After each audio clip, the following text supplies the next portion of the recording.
autoridades civiles, militares, queridas víctimas del terrorismo, queridos ciudadanos que nunca nos dejáis solos. Este año mi hija Miriam habría cumplido 46 años. Muy probablemente en estos años mi hija habría tenido hijos, yo tendría sus nietos. Mi hija seguramente había cambiado de trabajo, igual en más de una ocasión. Se había mudado de casa, había vivido su vida, esa vida a la que todos tenemos derecho y nadie nos la puede arrebatar. Han pasado 20 años ya, pero yo sigo recordándola cada día como si estuviera aquí. Sigo recordando su olor, su alegría, todo.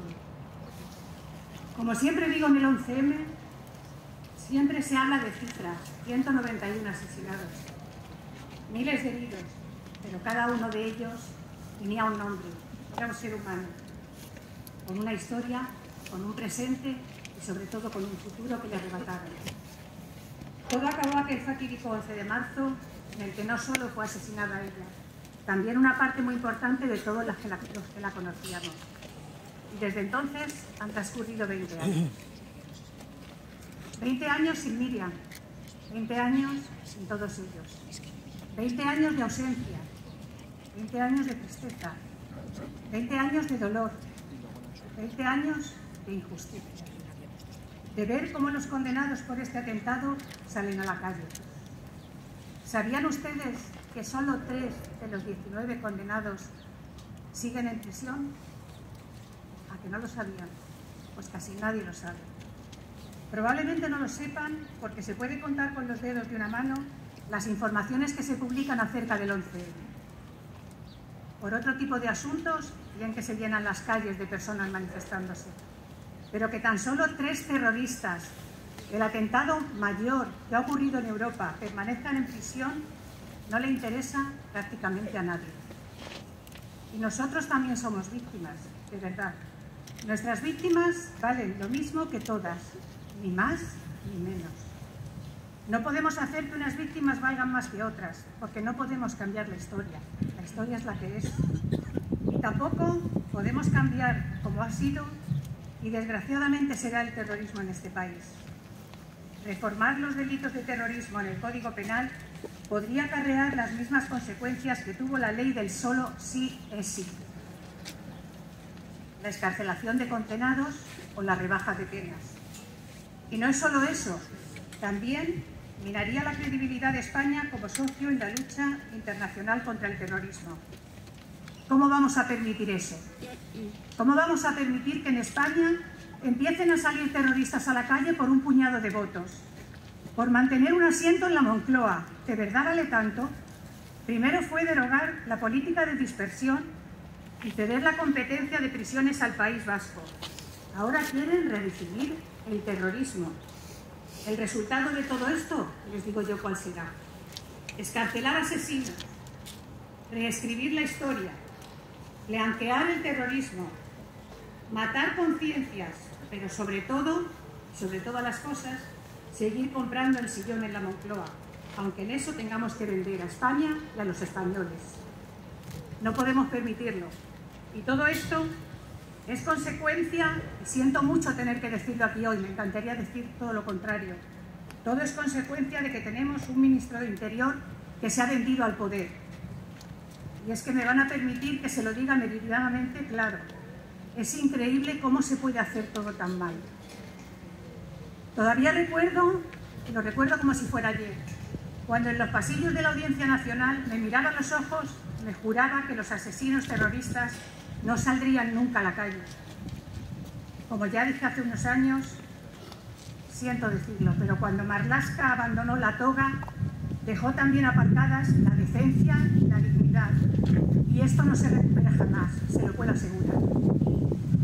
Este 2024 no solo sigo pensando lo mismo, es que en estas últimas semanas mi indignación, y creo que la de muchos españoles, se ha disparado después de las actuaciones de este Ministerio de Interior. Está claro que no les importan en absoluto las víctimas, tampoco las fuerzas y cuerpos de seguridad del Estado de nuestro país.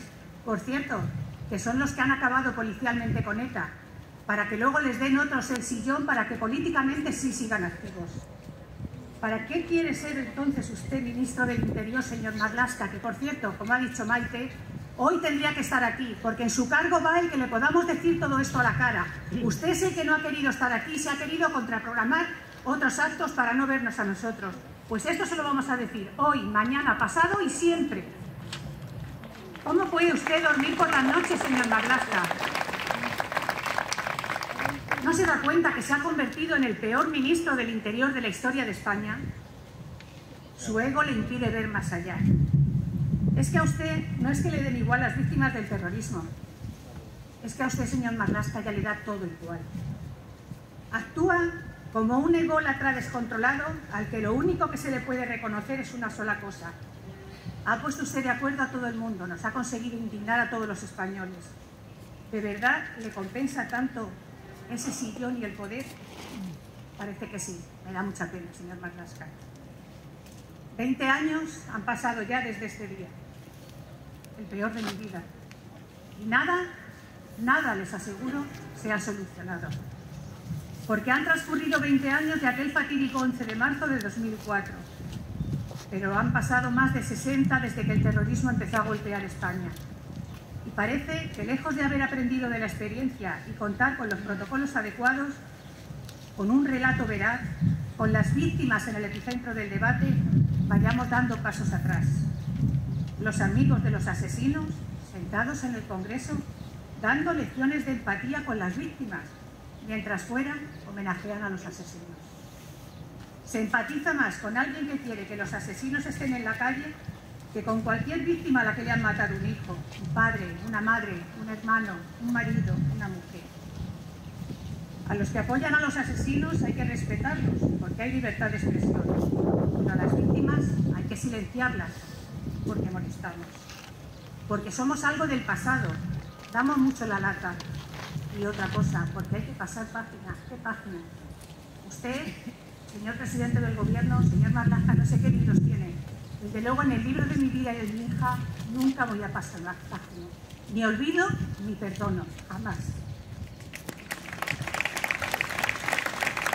Eso sí, estarán de acuerdo conmigo en que cuando hay algún interés de por medio, es muy habitual que nos saquen a las víctimas a las palestras, para echarlos en cara a los otros partidos, a todo el mundo. Como decía antes Maite en un tuit, el otro día me comentaron que había dicho el presidente del gobierno, en off the record, no sé si es verdad o no, que el tema Koldo era un bulo que se había inventado el PP como el bulo del 11M. Perdone que le diga, usted no tiene vergüenza. Un bulo, 191 asesinados y más de 2.000 heridos, ¿eso es un bulo para usted? No hay derecho. Eso sí, nadie pone las cartas sobre la mesa. Y mientras, como les decía antes, solo 3 de los culpables permanecen en prisión. Y en la peor de mis pesadillas podría imaginar que 20 años después íbamos a estar así. En esos días de 2004, los medios de comunicación estaban volcados con las víctimas. Hablé con incontables televisiones, prensa escrita, digital.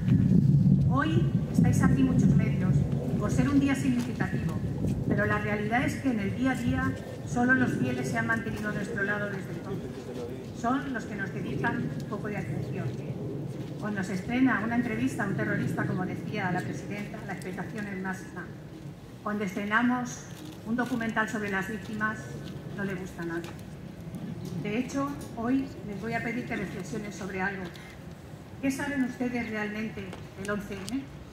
Yo creo que poco, ¿verdad? Preparando este discurso, he constatado la dificultad de acceso a información veraz sobre el atentado.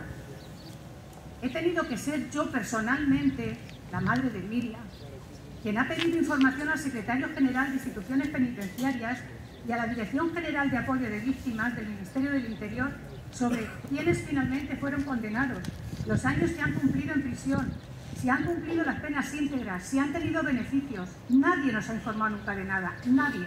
Yo no sé si un vecino que venga nuevo al lado de mi casa puede ser de los que estuvieron en el 11M, colaborando o asesinando, porque nadie nos ha informado de nada. Ustedes tampoco habrán leído nada de esto, ni en prensa, ni escuchado nada en sede parlamentaria. Y es que aparte de todos los homenajes que se preparan en el día de hoy, el resto del año, el 11M, no existe. A pesar de ser víctimas de un ataque terrorista que se produjo en España, cuando ya tenía desgraciadamente mucha experiencia el país en estas lides, somos invisibles. Muchas veces me pregunto cómo, siendo víctimas del mayor atentado sufrido en Europa, podemos importar tan poco. Cómo estas 191 vidas inocentes están cayendo en el olvido de esta forma tan cruel.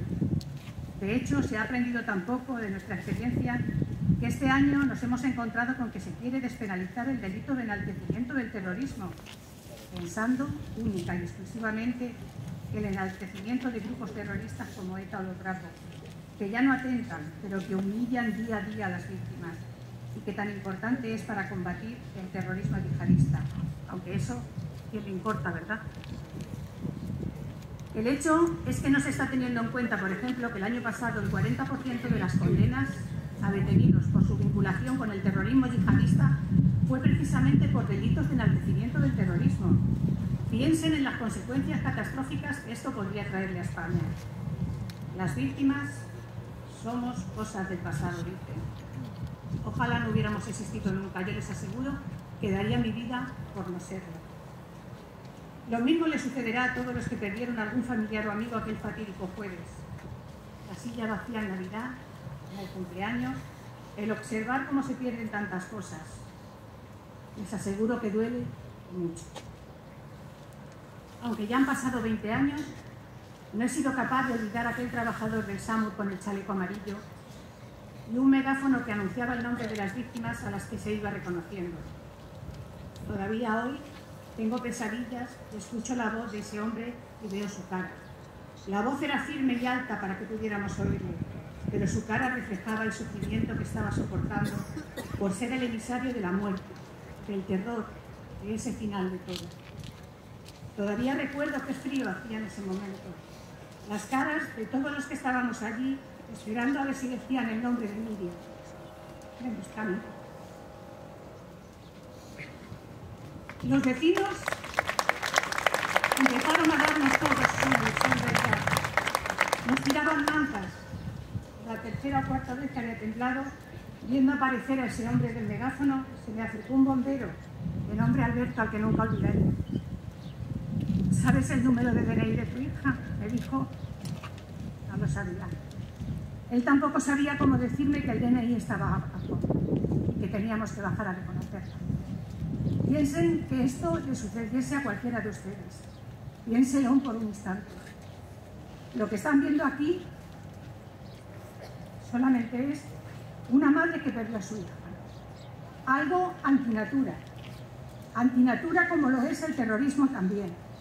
Porque ¿para qué? ¿Y por qué? Aunque seamos cada vez menos los que nos resignamos a honrar a los nuestros y a luchar por la verdad, no tengan ninguna duda de que hasta que no me queden fuerzas, voy a estar aquí cada 11 de marzo recordando a Miriam y a todas las víctimas del terrorismo. La muerte dicen que no existe. La gente solo muere cuando se la olvida. Y a los nuestros nunca les vamos a olvidar.